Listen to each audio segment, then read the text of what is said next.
¿no? Arraigados en su historia. Y ponía como ejemplo de la inmutabilidad de su política exterior, la política exterior de la Unión Soviética en aquel momento. Y decía que aquella política exterior de la Unión Soviética era muy parecida a la política exterior de los grandes zares. Y si pudiera hacer una nueva edición hoy, diría que también es muy parecida a la que quiere hacer Putin, menoscabado, claro, por la situación geopolítica. Es decir, hay políticas en un país que no deben cambiar nunca, gobierne quien gobierne. Y además la política exterior de un país se asienta sobre algo que es muy fuerte, muy poderoso y poco mutable, que son los estados y los beneficios de los países. Por lo tanto, tiende a ser una política, en los países serios, una política que no debe cambiar mucho. Tiene sus matices, sus alternativas, sus énfasis, pero no debe cambiar mucho. Nosotros tenemos tres vectores fundamentales de esa política. Uno es Europa, en la que tenemos que estar y ser cada vez más importantes, porque cuando no estuvimos y no fuimos, dejamos de ser importantes en la historia. Otro es Iberoamérica o Hispanoamérica, y de ellos dependen mucho de nosotros, de lo que le podamos trasladar desde Europa, desde España y Europa, a esos países que son nuestra gente, nuestros países, nuestros hermanos. Y otro es nuestro vecino, un vecino difícil, complicado, pero que inevitablemente es nuestro vecino. Y tanto en unas como en otras, en las tres, nosotros deberíamos tener esa política sólida, poco variable o variable solo por acontecimientos sobrevenidos, por decirlo de alguna manera. Y en esa tercera pata de nuestra política exterior en el norte de África, con ese vecino complejo, difícil, pero inevitablemente vecino con el que tenemos que contar, tenemos dos ciudades poderosamente españolas y que no solo son fortalezas de la democracia europea en el norte de África, deberían ser nuestra cabeza de puente en aquella zona. Una es Ceuta y otra es Melilla.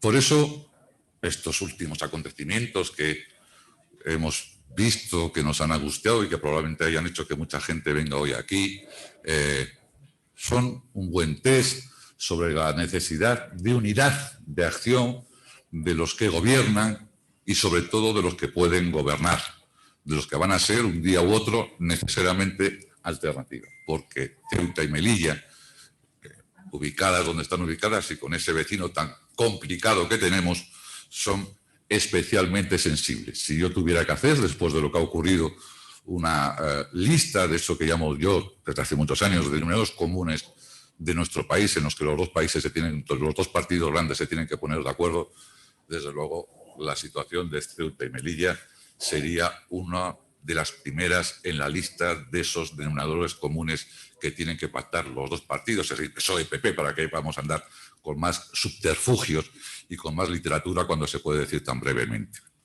Esa es la idea que traía, pero no quería terminar esta introducción sin decirle al presidente que hoy me siento especialmente orgulloso y satisfecho en el club, presidiendo el club.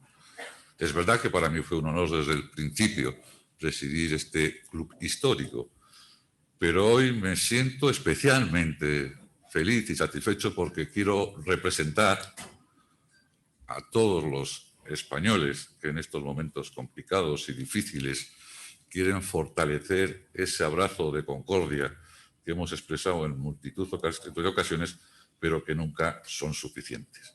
Yo creo que ha visto el presidente la solidaridad del resto de España. Lo bueno sería que no solo se provocara esa solidaridad cuando la situación es crítica, sino en el día a día. Pero en cualquier caso, bien vale esta muestra y desde luego yo lo hago con todo el cariño del mundo de solidaridad, de cariño y de apoyo en las situaciones difíciles que ustedes están atravesando. Les dejo con Daniel Gascón, periodista del País, que será el que introduzca el acto. Muchas gracias.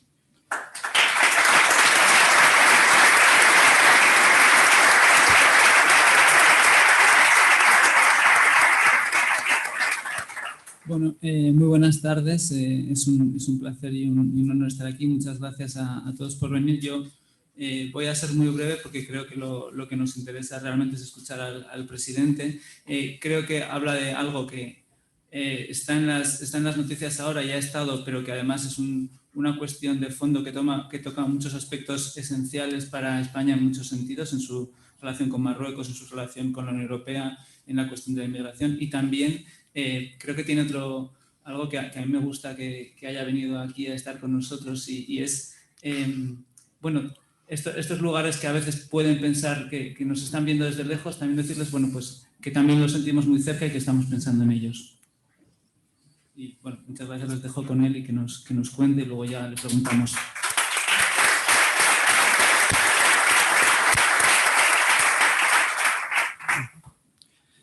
Buenas tardes a todos y muchas gracias por la invitación y muchas gracias por la asistencia. La verdad es que impone estar aquí en el Club Siglo XXI con el prestigio que tiene este foro, un prestigio difícilmente superable, un prestigio ganado durante 50 años, cultivando la palabra y la opinión libremente expresada, pues impone. El miedo escénico, que diría alguien, si se me permite, se ve aliviado por dos hechos.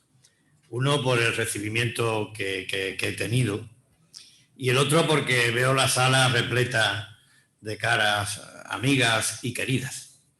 Por estas dos razones, a pesar de lo que impone el foro, me siento como en casa. También impone, con razón, por el espíritu que preside el Club Siglo XXI desde su fundación y que justifica su existencia. Este es un foro para hablar, para escuchar, para entenderse. Es esa voluntad de generar lugares de encuentro entre diferentes. Y esto en Ceuta es algo muy común, muy familiar. Y la verdad es que ese espíritu existencial y fundacional del Club Siglo XXI fue el espíritu que animó e inspiró la transición democrática y la Constitución de 1978, sin duda alguna, la obra política más importante de la historia contemporánea. Y tengo que decir que allí prestó servicios muy importantes doña Paloma Segrelles, la presidenta de honor del club. Servicios muy importantes para eliminar prejuicios, barreras, tender puentes en beneficio de la libertad, de la apertura y de la democracia. Y quiero decir que como bien ha sugerido don Nicolás, pues creo que ese es un espíritu que no está caduco, que no creo que sea una reliquia del pasado. Yo entiendo que es un espíritu que debe de seguir vivo, porque es el espíritu con el que creo que hay que afrontar, y lo digo modestamente, los grandes retos a los que como nación nos enfrentamos. Agradezco mucho las palabras de don Nicolás Redondo, que por venir de quien vienen también, porque creo que don Nicolás es un referente de coherencia. Yo sí digo que es una persona de una acreditada reputación, pues prácticamente no seré nada original. Pero la reputación de don Nicolás, y lo quiero subrayar, es de aquellas que se adquieren en las encrucijadas, en los instantes en los que uno tiene que elegir qué camino toma. Y don Nicolás ha elegido, esta es mi modesta impresión, en la vida, en las encrucijadas, el camino de la rectitud y la coherencia con sus principios y convicciones. Por eso, muchísimas gracias, don Nicolás. Y efectivamente, como él bien ha dicho, si uno repasa la lista de personas que han venido a utilizar esta tribuna, llega a la conclusión de que la única razón por la que yo lo haga no es otra que el Club Siglo XXI y las personas que aquí hoy nos acompañan han querido estar con Ceuta y con Melilla en uno de los momentos más difíciles de nuestras dos ciudades. Esta es la razón, y esta razón a mí me satisface, me congratula y me complace como ninguna. Y es verdad, porque Ceuta ha atravesado y atraviesa uno de los trances más difíciles de su historia. Yo me van a permitir, Presidenta, con tu permiso, y don Nicolás, que además de hablar de lo que ha ocurrido en la frontera los días 17 y 18 y del impacto que eso está teniendo en nuestra ciudad, también les hable un poco de las esencias de Ceuta, porque los ceutíes no me perdonarían que no aprovechara este foro para contar cuáles son las esencias de nuestra tierra. Y lo ocurrido en Ceuta los días 17 y 18 del pasado mes de mayo ha sido muy grave. Si yo tuviera que resumirlo en una frase para transmitir con lo que allí ocurrió, diría que el alma de Ceuta estuvo en vilo los días 17 y 18 de mayo. En esos días, en 24 horas, comprobábamos cómo, instigadas por las autoridades de Marruecos, a Ceuta llegaban del orden de 12.000 personas y otras tantas o más estaban al otro lado de la frontera esperando incorporarse a una marcha que embargó el corazón y el ánimo de los ceutíes, de inquietud, de preocupación, de ansiedad, de tristeza y de impotencia. La justificada sensación de que estábamos al borde del abismo. El fatídico martes día 18, el temor de los ceutíes decretó, sin que apareciera en el boletín oficial del Estado, el estado de excepción. La mayoría de los padres no llevaron a sus hijos al colegio. La mayoría de los comercios cerraron. Todo el que pudo se quedó en su casa.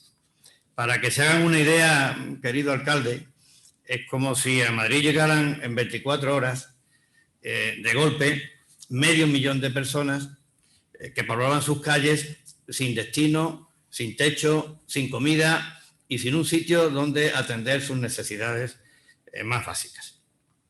Por eso creímos que estábamos al borde del abismo.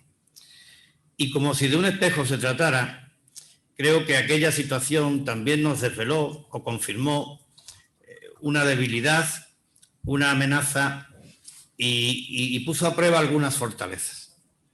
La debilidad, que tenemos una frontera vulnerable, muy vulnerable.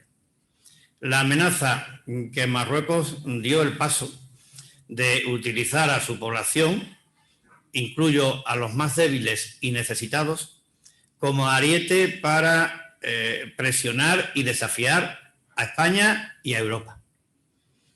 Y en cuanto a las fortalezas, como ha dicho don Nicolás, cuando España es objeto de un desafío, toda España tiene que acudir en socorro de España. Y en este sentido quiero decir, porque es bueno que también los ceutíes que me están oyendo lo sepan, que el Estado reaccionó, que el gobierno hizo lo que debía, cumplir con su deber, que en aquel momento no era otro que defender nuestra integridad territorial y por ende nuestra soberanía. Reforzando los efectivos policiales, movilizando al ejército y utilizando el recurso de la diplomacia para tapar la entrada y para que se iniciara la devolución. Hizo lo que debía, cumpliendo con su deber. La segunda fortaleza que se puso a prueba y tuvo una respuesta satisfactoria es que Europa secundó a España. Y Europa dejó claro lo que estábamos afirmando junto con el gobierno, que Ceuta era España, que la frontera no es solo de España, también lo es de Europa, y que no respetar la frontera significa un gesto de hostilidad inadmisible. Así se manifestó la Comisión Europea, el Consejo y la Eurocámara. Y la tercera fortaleza, que me parece muy importante, es que se puso en evidencia que la defensa de nuestra españolidad no tiene credo ni tiene raza. Que todos los ceutíes, cristianos, musulmanes, judíos e hindúes nos sentimos y somos españoles. Todos al abrigo de una misma ley, todos al amparo de una misma patria, de España. Y la cuarta fortaleza, que me parece también muy importante, es que esta actitud de defensa de nuestra españolidad tampoco tiene color político y no lo debería de tener nunca. Y como ejemplo, el comportamiento que desde el primer momento tuvo el presidente del Partido Popular, Pablo Casado. Desde el primer momento manifestó su compromiso con Ceuta y su apoyo explícito, incondicional, para lo que fuera menester al servicio de Ceuta y de España. Muchas gracias, querido presidente. Y en Ceuta ocurrió un tanto de lo mismo, porque en Ceuta todos los grupos políticos, con una sola excepción, todos los grupos políticos, firmamos un acuerdo que ponía de manifiesto claramente lo que había ocurrido, condenaba lo que había ocurrido, identificaba quién era el culpable de lo que había ocurrido y refrendaba, como no podía ser de otra manera, y por si alguien lo dudaba, que Ceuta es parte indisociable y esencial de España. Y quien lo dude, quien dude que todos los ceutíes amamos a España con independencia de cuál sea nuestro credo o de cuál sea nuestra cultura o raza, quien lo dude, debo yo también decir que está faltando a la verdad, pero además de faltar a la verdad, está debilitando la unidad al servicio de la defensa de nuestra españolidad y además está perjudicando la convivencia y además le está sirviendo en bandeja el argumento a Marruecos. Esto creo que debe quedar claro, como también debe de quedar claro, en beneficio de los ceutíes, la madurez cívica que la sociedad ceutí mostró en esos difíciles momentos. Desde el primer momento, la sociedad ceutí supo distinguir quién utilizaba a los que llegaban de quienes llegaban. Y quienes llegaban eran personas víctimas de la miseria, de la desesperación, de la mentira y del engaño. Efectivamente, fue un espejo donde se puso de manifiesto las debilidades, donde se puso de manifiesto la amenaza y también donde se puso de manifiesto las fortalezas que caracterizan a nuestra ciudad y en las que se apoya la defensa de nuestra razón de ser. El día 17 y 18 Ceuta tenía el alma en vilo. Ahora Ceuta está en un suspiro. Y está en un suspiro porque la situación no ha terminado. Ceuta sigue teniendo hoy 3.000 personas en la situación a la que antes me refería. De ellos, la mitad son menores. Esta es una situación absolutamente insostenible. Insostenible para una ciudad pequeña de 20 kilómetros cuadrados, de 85.000 habitantes y de muy limitados recursos. Esta es una situación que solo puede ser remediada por la Administración General del Estado y que debe ser remediada por la Administración General del Estado y pronto. La Administración Autonómica pondrá todo lo que esté a su alcance, toda la colaboración que sea necesaria, hasta el límite de nuestras posibilidades y desde la más absoluta lealtad.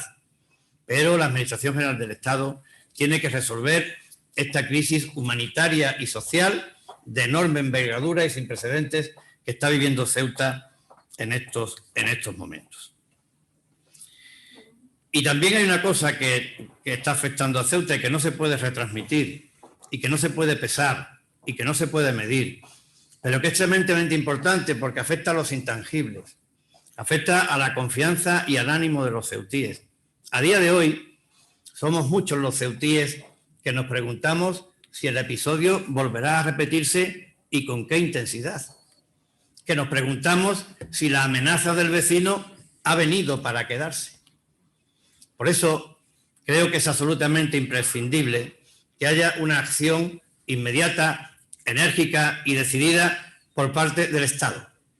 Una acción que tiene que pretender como estrategia transmitir confianza y seguridad a los ceutíes. Una estrategia que, si se me permite, tiene que estar basada en algunos ejes prioritarios. Yo apuntaré algunos de ellos. En primer lugar, realizar el esfuerzo que sea necesario para que la frontera esté dotada de las infraestructuras y de los medios personales, materiales y tecnológicos que requiere para que la frontera parezca lo que es y funcione conforme a lo que es una frontera exterior de la Unión Europea, concretamente de la Unión Europea en África. Una acción estratégica que tiene que ir dirigida a potenciar la presencia del Estado en nuestras dos ciudades, especialmente en las áreas de defensa, de seguridad, de justicia, de educación, de sanidad, de políticas activas de empleo, de políticas activas en el ámbito social. Una acción estratégica que tiene que ir dirigida a promocionar el desarrollo económico y a incentivar la localización empresarial. Para ello tenemos tres activos muy importantes, muy importantes. Uno de ellos, el régimen económico y fiscal especial, que también conoce don Cristóbal. Otro muy importante para nosotros es que existen sectores con muchas posibilidades de desarrollo, como son el puerto, el turismo y el comercio asociado al turismo, la industria digital, los servicios profesionales y a las empresas. Y uno tercero muy importante,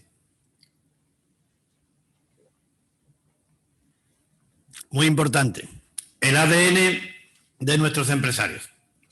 Unos empresarios que están acostumbrados a luchar con adversidades como en ningún sitio concurren, pero que también están acostumbrados a superarlas. Unos empresarios que han hecho categoría de la capacidad para resistir y para adaptarse. Unos empresarios que solo aspiran a poder competir en igualdad de condiciones con otros mercados. En cuarto lugar, creo que es necesario atender las necesidades de los suministros y los servicios básicos. En quinto lugar, creo que es necesario abaratar las comunicaciones, sobre todo en el ámbito relativo al precio de las comunicaciones para los no residentes, porque es bueno que todos los españoles conozcan Ceuta y Melilla, y también para el transporte de las mercancías. En sexto lugar, consolidar la estabilidad y la suficiencia financiera de nuestra hacienda. Y en séptimo lugar, algo muy importante, conseguir de Europa un reconocimiento especial para nuestras dos ciudades que ponga de manifiesto un compromiso también especial relacionado con los condicionantes que tanto para la cobertura de determinados servicios como para el desarrollo económico se derivan del singular hecho fronterizo. Esa es una estrategia que puede resumirse en una idea: más España y más Europa. Más España y más Europa como una clave de seguridad, de estabilidad y de progreso.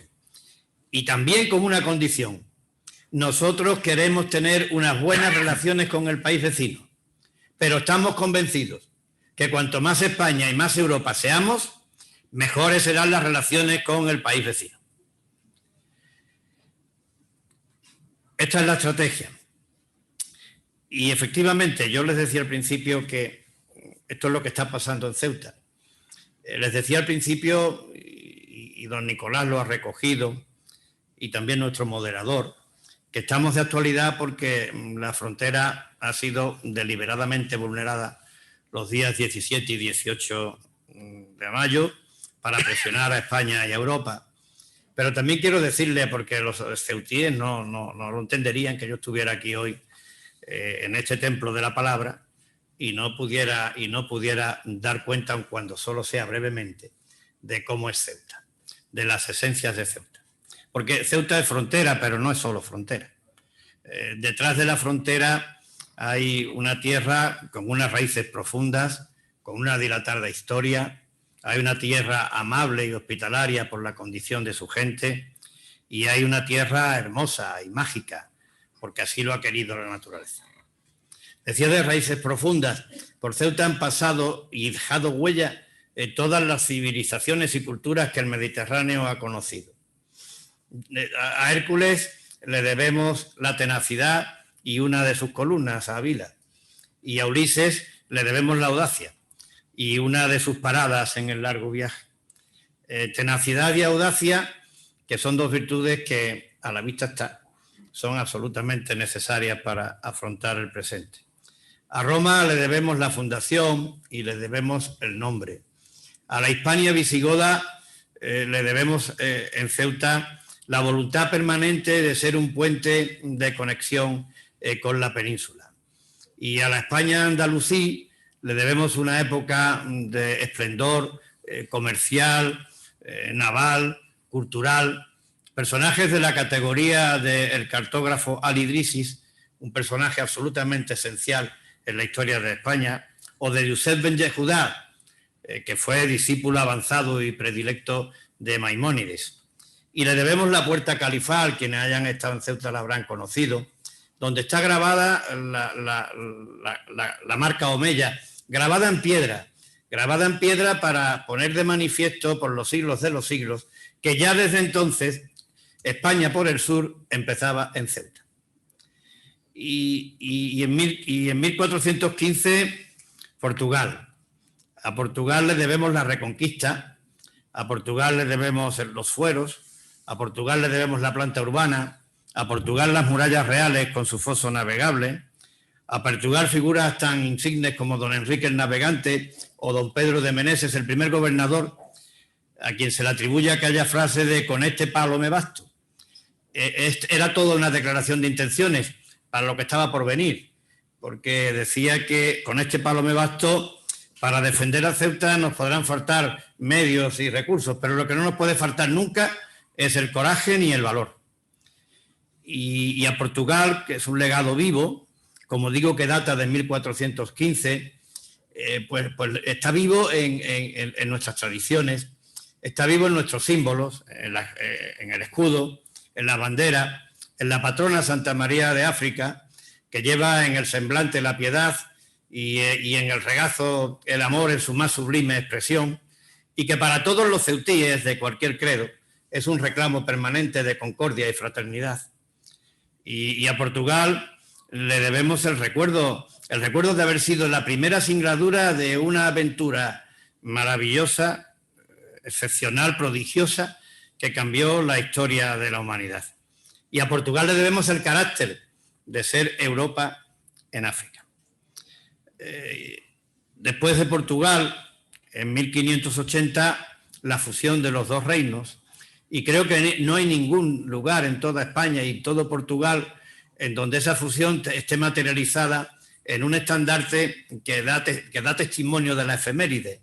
Es el estandarte de Ceuta, que se custodia en el Palacio Municipal.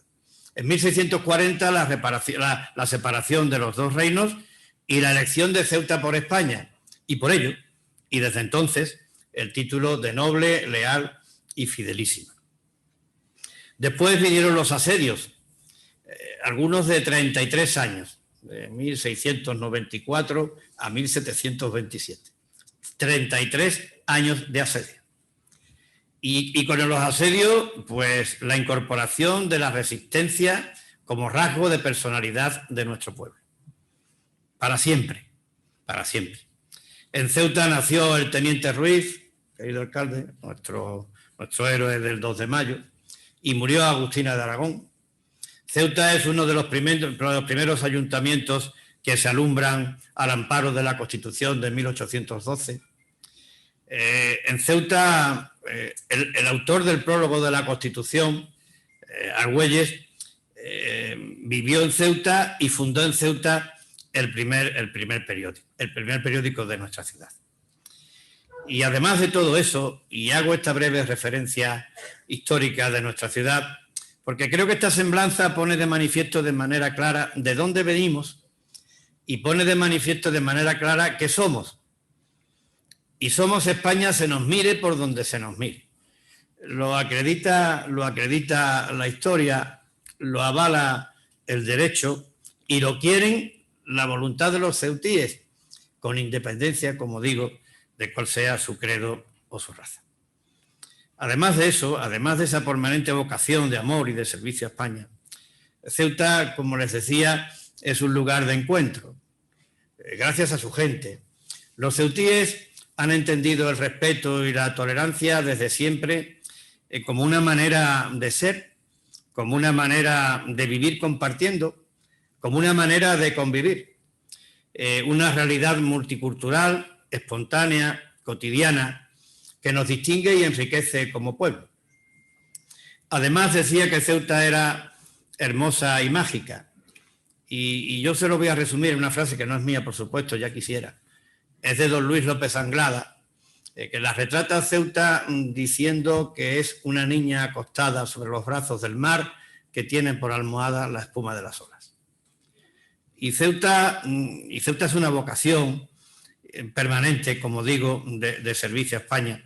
Y Ceuta merece ser conocida y merece ser apreciada. Conocerla es fácil.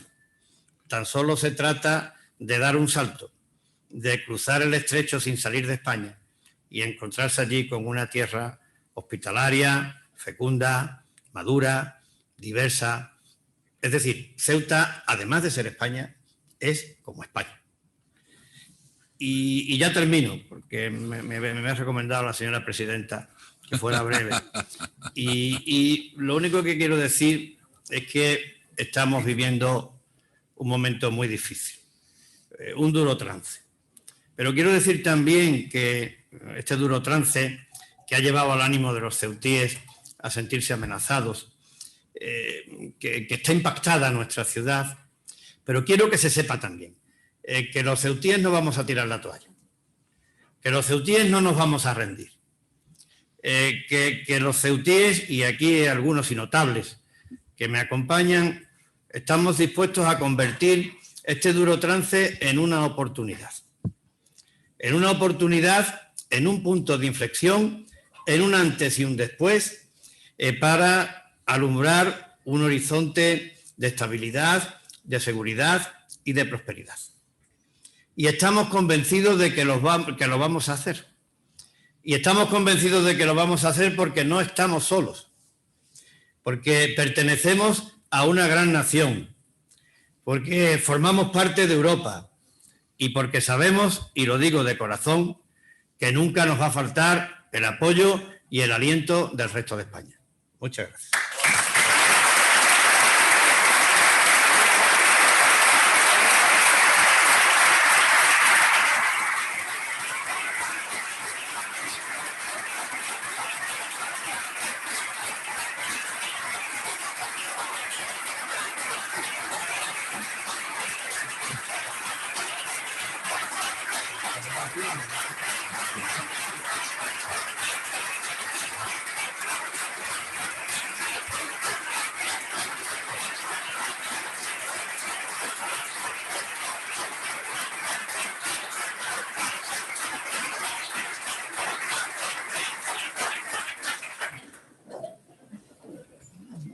Bueno, muchas gracias también. Bueno, como habrán visto, hay unas tarjetas donde pueden escribir alguna pregunta, levantan la mano y me las pasan aquí. Ya ha habido alguien que lo ha hecho. Tengo que hacer un pequeño añadido al presidente, porque como zaragozano hay un ceutí importantísimo en la historia de Zaragoza, además de lo que ha dicho de Agustín Aragón, que muere allí, que es Nayim, que marcó el gol en el último segundo de la prórroga de la Recopa.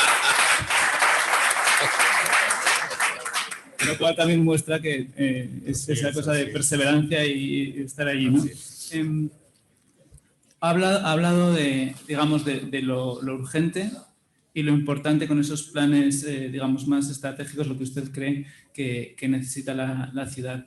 Y también ha hablado estos días de cómo habían sido ese 17 y 18 los momentos más difíciles de su tiempo en el cargo, ¿no?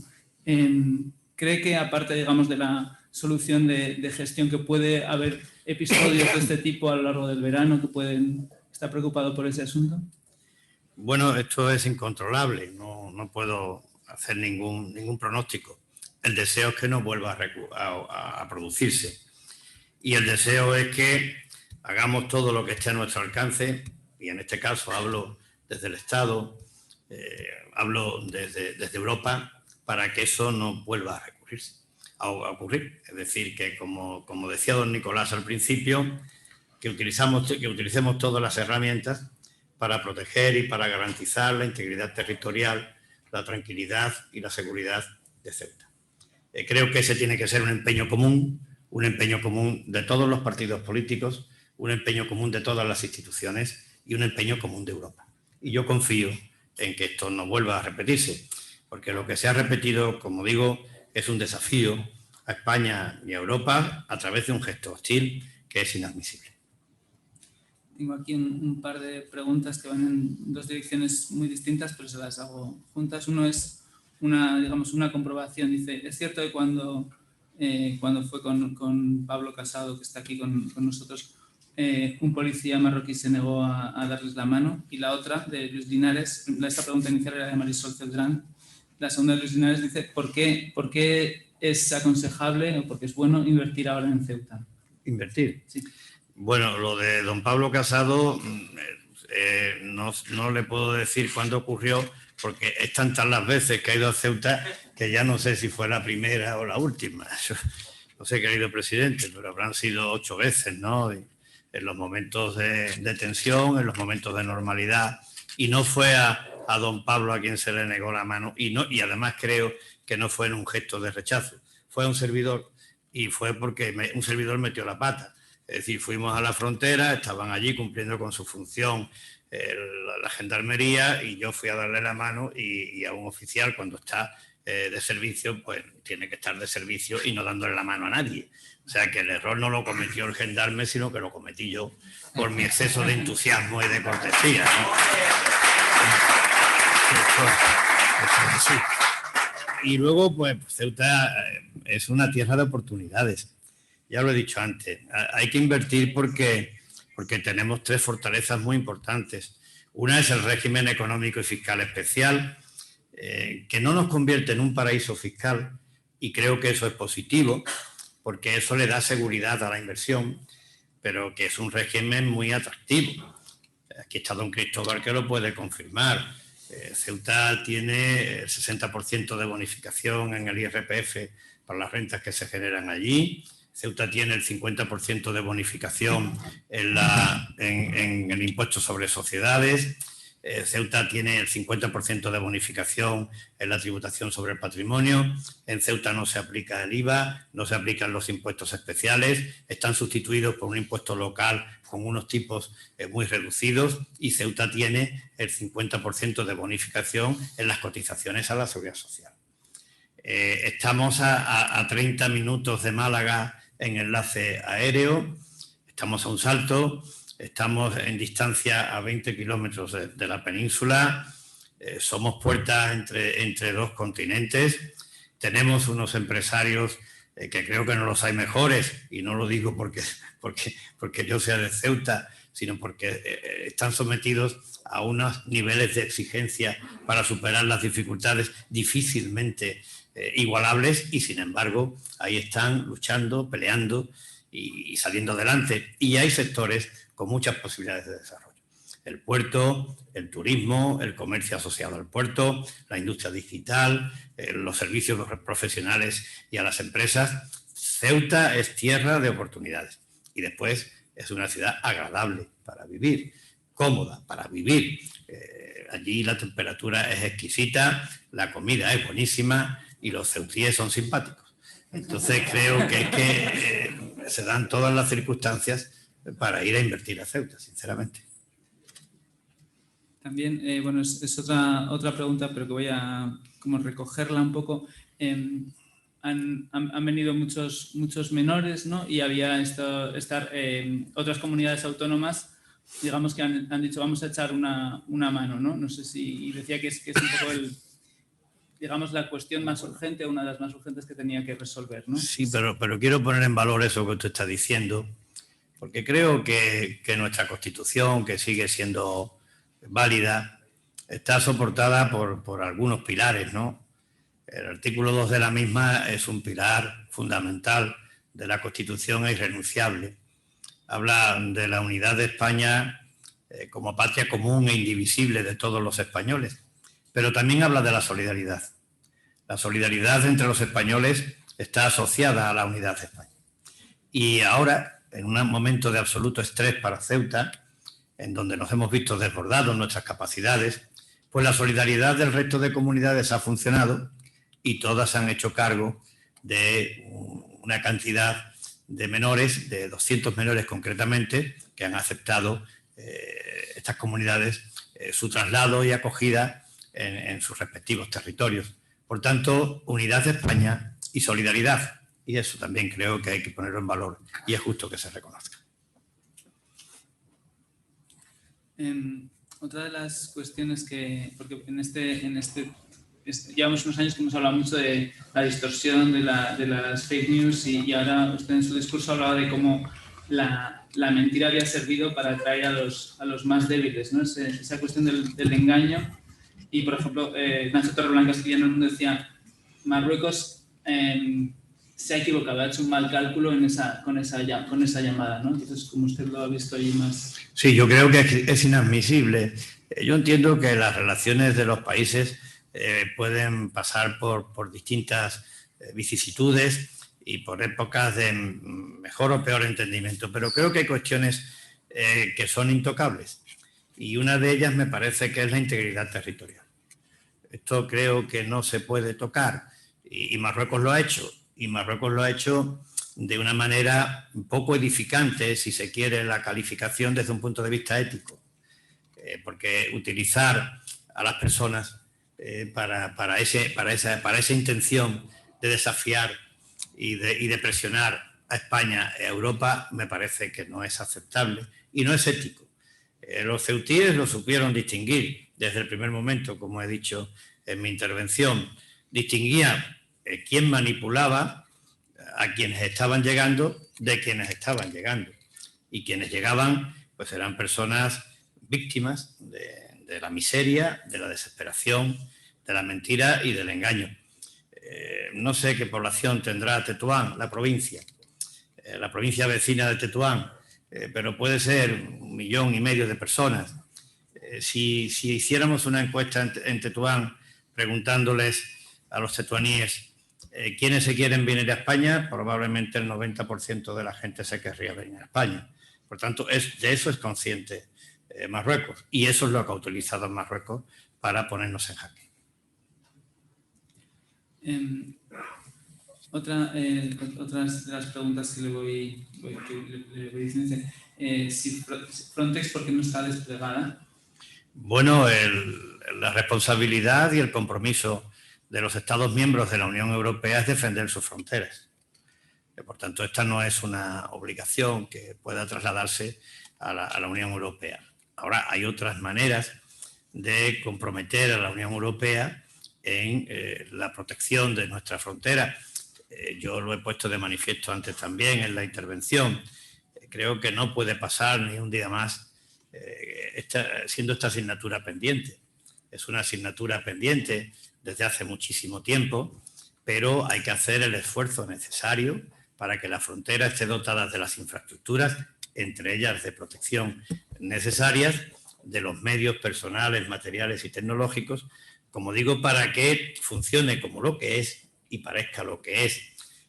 En determinados ámbitos, la frontera parece que está en el puerto y no en el Tarajal, que es donde está.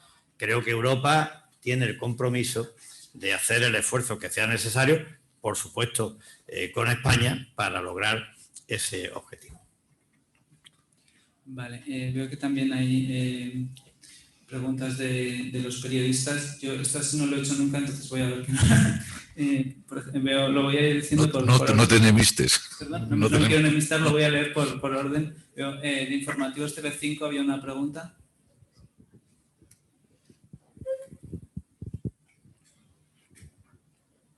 ¿Está? ¿Dónde está? El micrófono está por allí. ¿Quién es? No había. Bueno,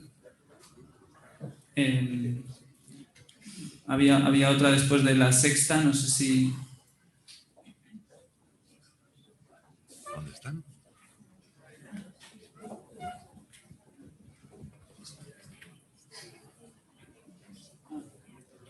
Vale, estupendo. Pues entonces me han pasado la lista de los medios que están, pero no había todavía de entrada a su pregunta. Luego veo también que cuando usted en su discurso estaba hablando, digamos, de quien había roto la unidad, y también lo he leído en alguna entrevista, y decía lo que ha hecho Vox, en cierta manera, le hace el discurso más fácil a Marruecos. Sí, porque yo apunto, y creo que con fundamento, que la unidad es una de nuestras principales fortalezas. Entonces, si se duda de la unidad del conjunto de España o de la unidad de los ceutíes a la hora de defender nuestra integridad territorial, nuestra españolidad, pues creo que estamos debilitando la posición. Si además resulta que esa división se traza en función de el origen étnico, la cultura o el credo, pues tiene un impacto negativo en la convivencia, que también convertiríamos lo que hoy es una fortaleza que nos da categoría y prestigio en una debilidad.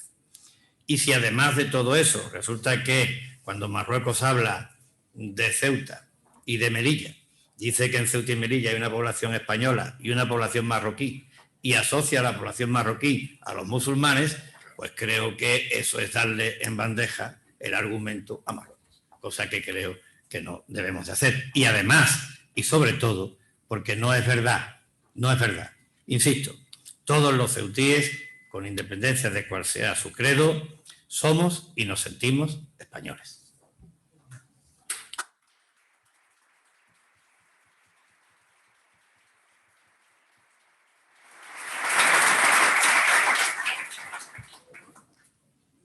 Bueno, voy a leer una pregunta de Adolfo Autor, que dice: las comunicaciones marítimas entre España y Marruecos y con Ceuta y Melilla están sostenidas en un 90% por dos empresas españolas que han padecido de meses de pandemia y de duras restricciones a la movilidad.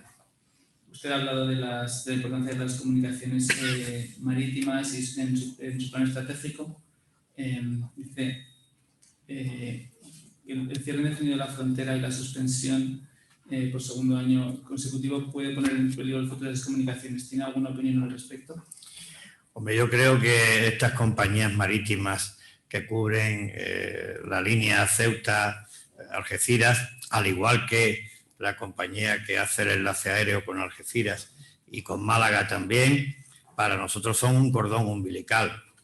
Y creo que si vieran perjudicada su sostenibilidad por razón de las actuaciones que está llevando a cabo Marruecos, el Estado también tendría que salir en apoyo de estas compañías para garantizar que Ceuta tenga unas comunicaciones fluidas, ágiles, de calidad y asequibles. Yo quiero aprovechar también la ocasión para agradecer a los titulares de estas compañías, a sus gestores, el extraordinario trabajo que están realizando y el extraordinario trabajo que han realizado durante la pandemia. Los ceutíes no nos hemos sentido incomunicados en ningún momento de la pandemia. Y eso creo que ha sido un esfuerzo que merece la pena ser reconocido.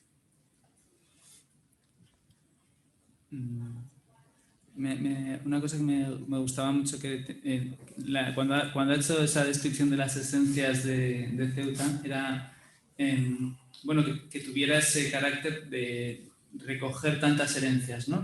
Manteniendo esa idea de, pues, sí, de que es una ciudad española, pero que recoge influjos de muchos sitios. También como España, aunque digamos que a lo mejor tiene influjos que en la España peninsular algunos han sido menos presentes, ¿no? Por esa propia historia. Pero me ha parecido que era algo que entroncaba con el pasado, pero también anticipaba el futuro, ¿no? O sea, es una ciudad que ha tenido un elemento de globalización, a lo mejor que otras ciudades más de interior no tenían, ¿no? Pero yo lo asocio con el conjunto de España, porque la dimensión histórica hace que las coincidencias sean más evidentes y notables. Si lo circunscribimos a una época determinada o a un territorio determinado, pero en la grandeza que tiene España, difícilmente equiparable en el conjunto del mundo, creo que nadie puede negar que España es profunda, que España es diversa, que España es amable, que España es luminosa, que España es agradable, que España es cosmopolita, que España es puente permanente, fue entre continentes, entre mares, entre culturas. Yo creo que son las distintas capas que determinan una forma de ser que se llama España, digo una forma de ser de los españoles, que es el activo más importante de nuestra tierra y que creo que por eso la hace tan atractiva a los ojos del mundo. Pues eso mismo, de una manera, no quiero utilizar la frase porque es de otra persona, de don Arturo Pérez Reverte, pero si lo digo no estoy copiando, y tampoco lo quiero utilizar, tampoco lo quiero utilizar porque además se refiere a Cádiz, pero vale para Ceuta. Don Arturo Pérez Reverte dice que dice que Cádiz es como un concentrado de España en miniatura. Pues yo me lo apunto. Y además les invito a ustedes que vayan a comprobarlo. Ceuta es un concentrado de España en miniatura. También si hubiera alguna pregunta de algún periodista, yo estoy atento para verlo si levantan la mano. Sí que otra de las preguntas de la España que reúne, de Javier Santa Cruz, pregunta: hablaba en su intervención de la necesidad de reforzar Ceuta por parte de la Unión Europea. Se habla mucho de hacer un plan África, pero ante la frontera más desigual que tiene la Unión Europea, ¿no sería más prioritario hacer un plan Ceuta y Melilla? Bueno, es que Ceuta y Melilla están en África, pero son Europa. No de ahora, desde que los omeyas pusieron, desde que Roma puso el pie en la Mauritania tingitana y desde que los omeyas pusieron la marca en la Puerta Califal y desde Portugal y don Enrique el Navegante, es que Ceuta y Melilla son Europa. Europa con una frontera peliaguda, difícil, compleja, que genera muchos condicionantes para el desarrollo económico, condicionantes para la cobertura de determinados servicios. Y como decía el presidente Casado en su última visita a Ceuta, si existe una España ultraperiférica, una Europa ultraperiférica, para recoger una realidad que merece ser apoyada por Europa, como es la ultraperifericidad, pues también debería de haber un estatus específico para estas dos ciudades nuestras, para Ceuta y Melilla, que tienen un conjunto de condicionantes que no se dan en ningún otro lugar de Europa. Y eso tiene que ser estable, eso tiene que ser formal y eso se tiene que traducir en un régimen de ayudas específico para que los ciudadanos de Ceuta y de Melilla puedan tener acceso al mismo nivel de servicios públicos y puedan tener las mismas oportunidades que en el resto de Europa.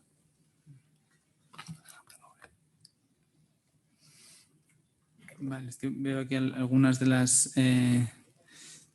preguntas, pues claro, tienden a usted a haberlas contestado en cierta manera anteriormente. Una de las, aquí por ejemplo, le preguntan qué tendría que hacer el Gobierno de España para garantizar que no se vuelvan a producir episodios como los del mes de mayo. Yo estaba pensando que se ha hablado mucho del reconocimiento de Estados Unidos de Trump antes de irse y que en algunas de las interpretaciones se contaban como, bueno, pues aquí ha sido Marruecos un poco presionando, ¿no? Y que Ceuta pues le había pillado allí para presionar a España y a la Unión Europea. Y no sé si usted comparte ese análisis. Yo lo que creo es que, bueno, se trata de, por una parte, impulsar y poner en marcha de manera inmediata esa acción estratégica de apoyo a nuestras dos ciudades, que tienen que ver con la inversión pública, que tienen que ver con la promoción económica, que tienen que ver con la atención a los servicios básicos y fundamentales, que se traduce de manera inmediata en una inyección de ánimo y de moral para ese intangible tan importante para la supervivencia de Ceuta como es la confianza de los ceutíes. La frontera hay que prestarle una atención muy especial y creo que también España, junto con Europa y con nuestros aliados, pues tienen que ejercer las actuaciones diplomáticas fundamentales para hacerle ver a Marruecos que estas cosas pues no deben de volver a producirse en beneficio de ambas partes. Porque yo estoy siendo, creo que, claro a la hora de calificar lo ocurrido, pero igual de claro quiero ser para decir que nosotros queremos buenas relaciones con Marruecos. Lo que pasa es que las buenas relaciones parten del respeto. Por tanto, si nos respetamos, creo que se facilitarán esas buenas relaciones y creo que España debe de hacer todo lo posible junto con Europa y junto con sus aliados, insisto, para tener unas buenas relaciones con Marruecos. Y al principio Nicolás hablaba de la necesidad de unidad de acción en la política exterior, esas políticas que tienen un recorrido más largo que los gobiernos. Usted que lleva un tiempo, ¿Cree que sí que se ha producido? ¿Cuáles son los cambios más llamativos que ha visto? No sé si por gobiernos o por coyuntura. Yo creo que don Nicolás, como en esto como en casi todo, lleva mucha razón. Si hay alguna política que tiene que ser consistente en un Estado fuerte, pues indudablemente es la de exteriores. Creo que eso no debe de estar sometido a cual sea el color político del partido que esté gobernando la nación. Creo que eso tiene que ser consistente y estable. Y ese es el ámbito del encuentro que se tiene que producir entre las formaciones políticas que son alternativas de gobierno. Vamos terminando poco a poco, porque luego él se tiene que ir también. Sí. Bueno, pues... haz una o dos preguntas si tienes por ahí. Sí, quedan aquí un par de preguntas. ¿Puede llegar a afectar mucho a Ceuta que no haya OPE este verano? Bueno, la OPE en Ceuta la verdad es que tiene escaso valor añadido, salvo en lo que se refiere a la cuenta de explotación de la autoridad portuaria. Aquí está su presidente y sí, ahí sí que influye. Pero también creo que el puerto de Ceuta cumple una función estratégica desde el punto de vista de cordón umbilical con la península y, por tanto, si la OPE afecta a la cuenta de explotación del puerto de Ceuta, el Estado tiene que responder para suplir esos recursos que al puerto de Ceuta le puedan fallar por razón de la OPE. Bueno, pues como la partida es pronta, simplemente muchas gracias al presidente Ibas por contarnos y venir a explicarnos allí. Me pregunta el pacto con el ministro Antonio Carro, que se comprometió a cambio de la cesión del Sáhara a la administración nunca reclamar Ceuta y Melilla. Lo hizo con el ministro Carro de la presidencia en 1975. Seguro que el señor Vivas... Ya se lo ha preguntado usted. Puede terminar si quiere. No tengo conocimiento de ese pacto. Muy bien. Porque ahí me falla, la memoria no, porque en el 75 ya era yo mayorcito. Pero me falla la información, don Antonio, no tengo. Muchas gracias, presidente. Muchísimas gracias. Y vete con todo nuestro cariño y todo nuestro apoyo.